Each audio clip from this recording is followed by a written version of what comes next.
அனைவருக்கும் வணக்கம். இன்றைக்கான கேள்வி என்னன்னா, ஒன்னஸ் ஃபீல் அப்படின்னு சொல்றீங்களே, அந்த ஒன்னஸ் அப்படின்னா என்ன? வெறும் மனதால் மட்டும் வெஜ் ஆயிட்டு பிசிக்கலி சண்டை போட்டு கொண்டு இருப்பதா? அப்ப பிசிக்கலி ஒன்னஸ் என்பது கிடையாதா? அப்போ ஒன்னஸ் அப்படின்னா என்ன? அப்ப அந்த ஒன்னஸ் என்பது ஞான யோகி மட்டும்தானா? இல்ல ஒன்னஸ் என்பது குருவிடம் மட்டும்தானா? இல்ல ஒன்னஸ் என்பது சத்சங்க அன்பர்கள் மட்டும்தானா? அப்போ ஒன்னஸ் என்பது மிகவும் மோசமான கொடிய அயோக்கியத்தனம் செய்கின்ற அவர்களிடம் ஒன்னஸ் இருக்க முடியாதா? அப்போ ஒன்னஸ்னா என்ன அப்படிங்கிற மாதிரி கேள்வி கேட்கப்பட்டது. சோ அந்த கேள்விக்குண்டான பதில் என்ன அப்படின்னு நம்ம பார்த்தோம்னா, அந்த ஒன்னஸ் ஃபீல் அப்படிங்கிறது ஒண்ணுதான். நான் வந்து பிசிக்கலி ஒன்னா இருப்பேன், மென்டலி விலகி இருப்பேன், அப்புறம் மென்டலி ஒன்னா இருப்பேன், பிசிக்கலி விலகி இருப்பேன் அப்படிங்கிறது கிடையாது. எப்படி புரிஞ்சுக்கிறணும்? அப்ப கர்மயோகி ஒன்னஸ் ஃபீல்ல இருக்கிறாரா? கர்மயோகம் என்பது புத்தி யோகம். அது முழுக்க முழுக்க ரோலை பற்றியே கவலைப்படுவது, போரை பற்றி கவலைப்படுவதல்ல. போர்ல எதையும் எதிர்பார்க்காமல், பலனை எதிர்பார்க்காமல் ரோலை செய்தால் அவனுக்கும் பரபிரம தத்துவத்தில் இருக்கும் ரெண்டு ஒண்ணுட்டார். ஏன்னா அவனுடைய ரோலு இவனுடைய ரோலும் ஒண்ணு இருக்கு. ஏன்னா இவன் எதிர்பார்ப்பு இல்லை, எதிர்பார்ப்பு இல்லைன்னாலே அது ஒன்னஸ் ஃபீல் தான் அப்படிங்கிற ஒரு ரேஞ்சுக்கு உள்ள வருது. அப்ப கர்மயோகத்தில் ஒன்னஸ் இருக்காதோ? அப்ப நான் வந்து பிரச்சனை என்னன்னா ஒன்னஸ் ஃபீல் அப்படின்னு சொல்றோம். அப்ப கர்மயோகம்னு ஒண்ணு கொடுத்துருக்கான். கர்மயோகத்துல புத்தி யோகம், புத்தியை கொண்டு வந்து உன் ரோல் என்ன அப்படிங்கிறத எதிர்பார்ப்பு இல்லாமல் உன் சுதர்மத்திலிருந்து நீ செய்ய வேண்டும் அப்படின்னு வருது. அப்படி இருக்கும்போது இந்த ஒன்னஸ் ஃபீல் கர்மயோகத்தில் இருக்கா இல்லையா அப்படிங்கிறத எப்படி தெரிஞ்சுக்கிறது அப்படின்னு பார்த்தோம்னா, இந்த ஒன்னஸ் ஃபீல் கர்மயோகத்தில் மெயினா பக்தி யோகத்தில் ஒன்னஸ் ஃபீல் இருக்கு. அங்க போரு ரோலு வித்தியாசம் கிடையாது. அவன் முழுசா முழுசா சரண்டு. துக்காராம் எக்ஸாம்பிள் வந்து கேட்கிறவன் அவர் வந்து வியாபாரத்துக்கு போனா திருட வந்து கேட்டாலும் கொடுத்துருவாரு. ஒரு கொள்ளைக்காரன் வந்து கேட்டாலும் கொடுத்துருவார். அந்த மாதிரி அவங்க வந்து இவன் நல்லவனா கெட்டவனா, என் ரோல் என்ன, நான் செய்வது சரியா, இவன் ஆப்பனண்டா இல்ல என் சைடா அப்படிங்கறதெல்லாம் துக்காராம் யோசித்தது இல்லை. அதேதான் கோரக்கும்பரும் வந்து சத்தியம் பண்றாரு. யாரு கேட்டா? அப்பன் கேட்டா, தன் பொண்டாட்டியோட அப்பன் கேட்டா.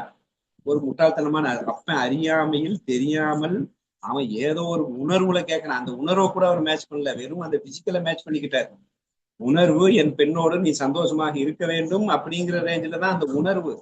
ஆனா உணர்வை கணக்குல எடுக்கல. பிசிக்கல் ஆக்ஷன் நீ வந்து அந்த பிசிக்கல் வார்த்தையை கணக்கு எடுத்தாரு. ஸோ அந்த அளவுக்கு வந்து அவங்க வந்து ரோலும் போரும் பிசிக்கல் ஆக்ஷன் மட்டும் கணக்கு எடுத்துலாம் கோரக்கும்பர் பண்ணிட்டு வர்றாரு. அப்ப அவங்க வந்து வித்தியாசம் எல்லாம் தெரியல. அவன் வந்து முழுக்க முழுக்க எல்லாம் கண்ண போராவது ரோலாவது ரோலிங் கண்ணன் தான் இருக்கிறான் அப்படிங்கிற ஒரு ஃபீல்ட்ல முழுக்க முழுக்க எல்லாத்துலயும் மெர்ஜ் ஆகி போய்கிட்டே இருக்கிறாங்க. அதுல அவர்களுடைய சுதர்மம், அவருடைய என்ன தோணுதோ, அவனுடைய சப்கான்சியஸ் கான்சியஸ் என்ன ஃபீல் பண்ணுதோ அதன்படி அவன் எங்கிட்டு இருப்பான். சில இடத்துல கேட்பான், சில இடத்துல கேட்க மாட்டான். ரெண்டுமே அதை வந்து அவன் கோரையும் ரோலையும் கண்ணனா தான் பார்க்கலாம் அப்படிங்கிற மாதிரி வந்துடும். சரி, இதுல குழப்பம் இல்லை பக்தி யோகத்துல. ஆனா இங்க கர்மயோகத்துலதான் குழப்பம். என்னப்பா ஒன்ன இருக்கிற, அப்புறம் இங்க வந்து ரோலை பாருங்கிற, நான் விளையாட்டுனா எப்பயுமே ஒன்னஸ்ன்னு முழுசா புரிந்து கொண்டாலும் கர்மயோகத்திலும் ஒன்னஸ் தான் புரிந்து கொள்ளாத வரைக்கும் நான் எப்ப என் ஆப்பனண்ட்டை எதிரின்னு நினைச்சிட்டாலே அங்க ஒன்னஸ் காலி ஆயிடும். அவன் எப்படி எதிரி ஆக முடியும்? அது ஒன்றோடு ஒன்றுதான் இருக்கின்றான். அப்ப அந்த சேம் டீமோட நான் ஒன்றாக முடியும்னு ஒரு ஃபீலு. ஆனா எதிரணியோட நான் ஒன்றாக முடியாதுன்னு ஒரு ஃபீல். இதுவே கொஞ்சம் அபத்தம் தான். சேம் டீமோட எப்படி ஒன்றாக முடியும்? ஒரு வாலிபால் விளையாடுறோம் அப்படின்னா ரெண்டு அஃபென்ஸும் ரெண்டு டிஃபென்ஸும் ஒரு சென்டர் ஃபார்வர்டு. அப்ப டிஃபென்ஸ்ல நான் ரைட் சைடு டிஃபென்ஸ்ல நான் இருந்தா மத்த நாலு பேர்ட்ட நான் எப்படி ஒன்றாக முடியும்? அவன் ரோல தான் அவன் பண்ணிட்டு இருப்பான், என் ரோல தான் நான் பண்ணிட்டு இருப்பேன். நான் பந்த தூக்கி கொடுக்கணும், அவன் வந்து ஷாட் அடிப்பான். அப்ப இங்க மட்டும் ஒன்னஸ் புரியுது, ஆனா எதிரிட்ட ஒன்னஸ் புரியுறது இல்லை. அப்போ என் ரோல் தான் இங்கேயும் நான் பண்ணிட்டு இருக்கேன். சேம் சைடுல ஒத்த மனப்பான்மையோடு போர்லையும் ரோலையும் மெர்ஜ் ஆகிற மாதிரி ஒரு ஃபீல் இருக்கு சேம் சைடுல இருக்கும்போது. ஆனா எதிரணி போயிட்டோம்னா அது வேற. அங்க மெர்ஜ் ஆக முடியாது, அது நெகட்டிவ் கேரக்டர் அப்படின்னு ஒரு ஃபீலை கொண்டு வர்றான். இங்க பார்த்தா நான் அஃபென்ஸ்ல இருக்கேன், டிஃபென்ஸ் என்ன பண்றான்னு எனக்கு தெரியாது. வந்து பின்னாடி போயிடுச்சு, அவன் என்ன பண்ணுவான்னு அவனுக்கு தான் தெரியும். ஆனா நான் அங்க வந்து ரெண்டு ஒன்னா இருக்கணும்ல. நான் வேற அவன் வேறையே நான் ஃபீல் பண்ணிட்டு இருக்கேன். நான் நினைக்கிறதா அவன் பண்றான், அவன் நினைக்கிறதா நான் பண்றேன். அப்போ போர்லையும் ரோலையும் ரெண்டு பேரும் சேம் சைட்ல இருக்கும்போது புரியுது, ஆனா வேற வேறதான். நான் பந்தை தூக்கி விடுவேன், அவன் ஷாட் அடிப்பான். அதேதான் அங்கேயும் அவன் பந்தை தூக்கி விடுவான், நான் பிளாக் பண்ணுவேன். அப்ப இங்க பந்தை தூக்கி கொடுத்து ஷாட் பண்ணது ஒன்னஸும் புரியுது. ஆனா அங்க பந்தை தூக்கி விடும்போது நான் பிளாக் பண்றது ஒன்னஸ் இல்ல, அது வேற. நான் ரோலர்ல எதிர்த்து விளையாடுறேன் அப்படிங்கிற ஃபீலே இருக்கும். நீங்க எதிர்த்து விளையாடுறது ஒண்ணு இல்ல. கேமு ஒன்னஸ்ல 10 விரலும் விளையாடிட்டு இருக்கு. 10 விரலும் ஒன்னஸ் ஃபீல் தான். இந்த 5 விரல் ஒரு சைடு, இந்த 5 விரல் ஒரு சைடு அப்படிங்கிறதுக்காக இந்த 5 விரல் வந்து இந்த 5 எதிரியா நினைக்குதுன்னு அப்படி இல்லை. இது இந்த 5 விரல் 5 ரோலை பண்ற மாதிரி இந்த 5 விரல் 5 ரோலை பண்ணிட்டு இருக்கு. ஒன்னஸ்ல இருந்து பார்க்கும்போது எல்லாமே என்ஜாய்மெண்ட் தான். ஆனா பாக்குறதுக்கு தான் ஆப்பனண்ட் மாதிரி தெரியும். ஆனா உண்மையிலே கோர்லையும் ரோல்லையும் ரெண்டும் ஒண்ணுதான். இது இன்னும் சரியா புரிஞ்சுக்கணும் அப்படின்னா, வந்து மத்த கடையிறோம்னு வச்சுக்கோங்களேன். வந்து தயிரை கடையணும் அப்படின்னா ஒரு கை இப்படி இழுக்கும், ஒரு கை. அப்ப இரண்டும் ஆப்போசிட்ல தான் பண்ணுது. ஒண்ணுக்கு எதிராக ஒன்று செல்கிறது. ஒன்று இழுத்தால் ஒன்றை பின்னே போகிறது, பின்னே போகிறது. ஒன்றுக்கு எதிராக ஒன்று செயல்படுகிறது என்கிறதுக்காக அங்க ஒன்னஸ் மிஸ் ஆயிடுச்சா? இருவருடைய கோரும் இருவருடைய ரோலும் ஒன்னஸ்ல தான் இருக்கு. ஒன்றே தான் அங்கே குவிந்திருக்கிறது. அப்போ ஒன்றே தான் அங்கே இருக்கு. அங்க நெகட்டிவ், இது நெகட்டிவ் கேரக்டர். ஒன்னஸ்ன்னு ஃபீல் பண்ண பிறகு இது நெகட்டிவ் கேரக்டர், நான் எதிர்த்து விளையாடுறேன், அதோட நான் எப்படி மெர்ஜ் ஆக முடியும்? அது ஆக முடியாது அப்படிங்கிற ஃபீலுக்கு அங்க இடம் இல்லை. இப்படிதான் வேணா இருக்கலாம், ஆப்போனன்ட்னு சொல்லிக்கலாம். இங்க ஆப்போனன்ட்னு சொல்றது இல்லை, இது சேம் சைடு தான். நான் இப்படி இழுக்கிறேன், அந்த சைடு இழுக்கிறேன் அப்படிங்கிற மாதிரி வரும். இன்னொரு எக்ஸாம்பிள் புரியல அப்படின்னா, ஒரு யோகாசனம் பண்றோம்னு வச்சுக்கோங்களேன். இப்படி வந்து கப்புள்ஸ் யோகா அப்படின்னு சொல்லிட்டு இருவரும் கையை வந்து இப்படி நான் கையை வச்சிருக்கேன், அந்த சைடு ஒரு ஆள் இந்த கையை வச்சிருக்காரு. நான் வந்து அவர் கையை இப்படியே இழுக்கிறேன், அப்புறம் இந்த கையை நான் இப்படி இழுக்கிறேன் அப்படின்னா, நான் ஒரு தடவை அவருக்கு ஸ்ட்ரெச்சை கொடுக்குறேன், அவர் எனக்கு ஸ்ட்ரெச்சை கொடுக்குறாரு. அப்ப ரெண்டு பேரும் ஒன்னாதான் இருக்கும். ஆனா எதிர்த்து இருக்கும். ரெண்டு பேரும் ஒண்ணுதான். நான் வந்து நான் கையை பின்னாடி இழுக்கும்போது அவன் கை ஸ்ட்ரெச் ஆகுது, இந்த கை இழுக்கும்போது அவனுக்கு இந்த கை ஸ்ட்ரெச் ஆகுது. அப்போ நான் அவன் கையை இழுக்கும் போது அவன் கை ஸ்ட்ரெச் ஆகுது, அவனுக்கு இழுக்குது, எனக்கு பின்வாங்குது. அவன் என்னை குத்த வடிக்கிறான், நான் டிஃபென்ஸ் பண்றேன். அப்ப நான் வந்து அப்படியே தள்ளுறேன், அவன் டிஃபென்ஸ் பண்றான். அப்ப இருவரும் எதிர்த்து விளையாடி கொண்டிருக்கிறார்கள். அது போற ரோல் வேறையா? ரெண்டு பேரும் ஒண்ணுதான். இவன் வந்து டிஃபென்ஸ் பண்ணும்போது இவனுக்கு ஸ்ட்ரெச் ஆகிறதுக்கு அவன் ஹெல்ப் பண்ணிட்டு இருக்கான், அவனுக்கு ஸ்ட்ரெச் ஆகிறதுக்கு இவன் ஹெல்ப் பண்ணிட்டு இருக்கான். ரெண்டு பேரையும் கோர்லையும் ரோல்லையும் ஒரே விஷன், ஒரே கோலை அடைவதற்கு தான் ரெண்டு பேரும் பாடுபட்டு இருக்கான். மத்தை கடையும் போது ஆப்போசிட். ஆனா கோல் என்ன? கடையணும். கோல் என்ன? விளையாடணும். ஆனந்தமாக இருக்கணும், ஒன்னஸ்ல இருக்கணும். அப்ப அந்த ஆனந்தமாக இருப்பதற்கு இப்படி இருவேறு திசையில் இந்த ரெண்டு கை இப்படி இப்படி நான் தட்டுறேன். ஆஹா, ஒன்றோடு ஒன்றோ அடித்து கொண்டிருக்கிறது. இது போர் வேற, இது ரோல் வேற, இது அடிக்கிறது, இதை எதிர்க்கிறது அப்படின்னு இல்லை. ரெண்டுமே ஒன்னஸ் தான். ரெண்டு பேருமே கோர்லையும் ரோல்லையும் மெர்ஜா இருக்காங்க. இவன் இதுல மெர்ஜ் ஆகிறான், இவன் இதுல மெர்ஜ் ஆகிறான் அப்படிங்கிற ஒரு ஃபீல்ல விளையாண்டாதான் அங்க கர்மயோகமே சூப்பரா இருக்குன்னு புரியுது. இப்போ உதாரணத்துக்கு கோச் இருக்கிறாருன்னு வச்சுக்கோங்களேன்.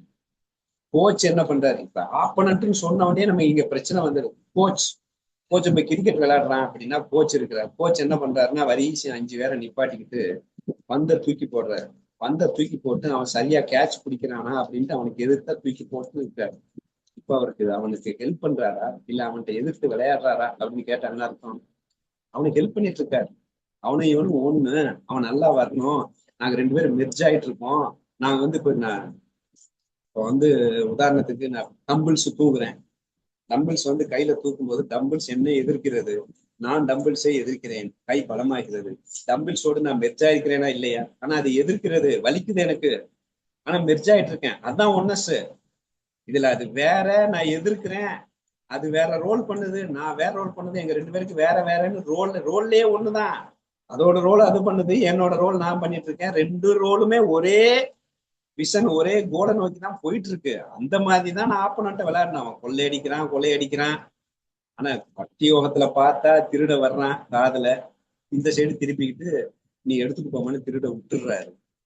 அப்புறம் ஏன்பா திருடனுக்கு ஒத்துழைத்தா, ஏன் திருடருக்கு ஹெல்ப் பண்ணியார் அப்படின்லாம் சொல்ல முடியாது. ஏன்னா பக்தி யோகத்துல அவன் வந்து அந்த புத்தி யோகமே கிடையாது. அவன் போரு ரோல்னு அங்க கொஸ்டினே ரைஸ் பண்ண முடியாது.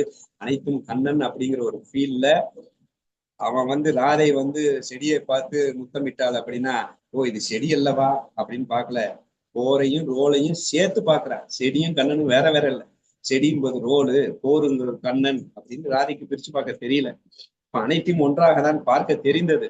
ஆனா அப்படின்னு பார்த்த பிறகு அப்புறம் வந்து அடுத்து ஒண்ணு கொஸ்டின் என்ன வருது அப்படின்னா, பக்தியோகிக்கு அவனுடைய அவனை வந்து காப்பாத்துறவருடைய வேலை அந்த கோருக்கு அவன் ரெண்டையும் ஒன்னாதான் பார்ப்பான். அவன் வந்து ஏமாந்துட மாட்டானா, அவன் கொள்ளை கூட்டத்தோடு சேர்த்து விட மாட்டானா, அவன் யாரையாவது அவனை வந்து கட்டிப்பிடிச்சு அவ எல்லாத்தையும் முத்தம் முற்றுவாளான்னா அது கண்ணனுடைய வேலை, என்னுடைய வேலை அல்ல. அப்ப அது பக்தி யோகத்துல முழுசா புரிஞ்சுக்கணும். ஒண்ணு நான் புத்திய சூப்பரா யூஸ் பண்ணாம ஒன்னஸ்ல இருந்துதான் அவன் பார்த்துக்கணும் பக்தி யோகத்துல. அவன் மட்டுமே எல்லாத்திலையும் பாக்குறது இல்ல. இந்த சைடு வந்து நான் கர்மயோகம் பண்றேன், புத்தி யோகம் பண்றேன்னாலும் எதிரணியும் நானும் ஒன்றுதான். அவன் எனக்காக செயலாற்றுகிறான், அவனுக்காக நான் செயலாற்றுகிறேன் என்று வேறு வேறு இல்ல. இந்த இரண்டு செயலும் ஒரு விசனான கோலை நோக்கி செல்லுகிறது. அவன் வேற, அவனோட நான் ஒத்து போகல, அதனால் நான் எதிர்த்து விளையாடுகிறேன் அப்படின்னு ஃபீல் வேண்டாம். அவனுக்கு நான் ஹெல்ப் பண்ணிட்டு தான் இருக்கிறேன். கையை பிடிச்சி இருக்கும்போது ஓ அவன் எதிரணியா இருக்கிறானே, அவனுக்கு ஹெல்ப் பண்றானே அப்படின்னு இல்ல. இந்த ஃபீல்ட்ல தான் எதிர்ப்பதுங்கிறது இப்படிதான், எதிர்ப்பதுங்கிறது ஹெல்ப் தான் அப்படிங்கிற ஒரு ஃபீல்ட்ல நான் வேற வேற கோர் வேற ரோல் வேற, அந்த அந்த மெர்ஜ்னஸ் இருக்கணும். சேம் சைட்ல இருக்கும்போது மெர்ஜ் நல்லா புரியுது, சேம் சைடு வேற வேறதான். டிஃபென்ஸ் பிளேயர் ஒன்னு விளையாடுறான், அஃபென்ஸ் பிளேயர் ஒன்னு விளையாடுறான், அஃபென்ஸ் பிளேயர் தூக்கி விடுறான், ஷாட் அடிக்கிறான், ஒரு இடத்துல சும்மா இருக்க வேண்டியது இருக்கு. அப்ப இங்க மட்டும் மெர்ஜிங் புரியுது. இந்த மெர்ஜிங் எப்படி புரியுதோ அதேதான் ஆப்போனண்ட்டையும் நான் மெர்ஜா இருக்கிறேன்னு புரிஞ்சா அந்த ஒன்னஸ் அப்படிங்கிறது புரியும். போர் வேலை ரோல் எல்லாம் ஒன்று மண்டடியாக எல்லாமே ஒன்னஸ் தான். ஆனா 10 விரல் 10 வேலை பார்த்துட்டு இருக்கு. உன்னை எதிர்க்கிறது, உன்னை சண்டை போட்டுட்டு இருக்கு. ஆனா எதிர்க்கிறது சண்டை போட்டுருங்கிறது வெளியில இருந்து பாக்குறவனுக்கு. ஆனா ஒன்னஸ்ல இருக்கிறவனுக்கு ஒன்றோடு ஒன்று ஒன்றுபட்டு, ஒன்றோடு ஒன்று ஹெல்ப் பண்ணி, ஒன்றோடு ஒன்று சங்கமித்து ஆனந்தம் இருப்பதாக தான் அவனுக்கு தோணும். ஆனா அந்த ரோல் வரும்போது அவர்கள் அப்படி விளையாடுவார்கள் அப்படின்னு நீங்க புரிஞ்சுக்கலாம். எதுக்கு திருப்பி திருப்பி சொல்ல வர்றேன்னா, ரோலை பாக்குறேன் அப்படின்னு சொல்லிட்டு பிடிக்காத விஷயத்துல வெறுத்துறது, ரோலை பாக்குறேன்னு பிடிச்ச விஷயத்துல போய் அடிக்ஷன் ஆகாம இருக்கிறதுக்கு இங்க மேட்ரு ஒன்னஸ். கர்மயோகத்துல ஒன்னஸ் கொண்டு வர முடியுமா? முடியும். எப்படி சேம் சைட்ல வந்து ஒன்னஸா இருந்து வேற வேறையா இருக்கிறியோ அதே மாதிரிதான் ஆப்போனன்ட் ஒன்னஸா இருந்துதான் வேற வேறையா இருக்கிற. அவனுக்கு அவன் உனக்கு ஹெல்ப் பண்ற, ரெண்டு பேரும் ஒரே விஷயத்துக்காக ஹெல்ப் செய்தான் செய்து கொண்டிருக்கிறீரே ஒழிய அவன் எதிராக நீ எதிராக அப்படின்னு நினைக்காமல் போரும் ரோலும் கோஆப்ரேட் பண்ணி தான் விளையாண்டுட்டு இருக்கோம். இப்படி கையை பிடிச்சி கோஆப்ரேஷன், நாட் ஆப்போனண்டிங். எதிர்க்கல அவன்கிட்ட கோஆப்ரேட் பண்ணிட்டு இருக்கோம் அப்படின்னு அந்த ஃபீல்ட்ல தான் ஒன்னஸ் இருக்கு. அந்த ஒன்னஸோட இருக்கும்போது கர்மயோகம் ஒன்னஸா பண்ணலாம் அப்படிங்கிறது புரியும் அப்படிங்கிறது என்னுடைய பதில்.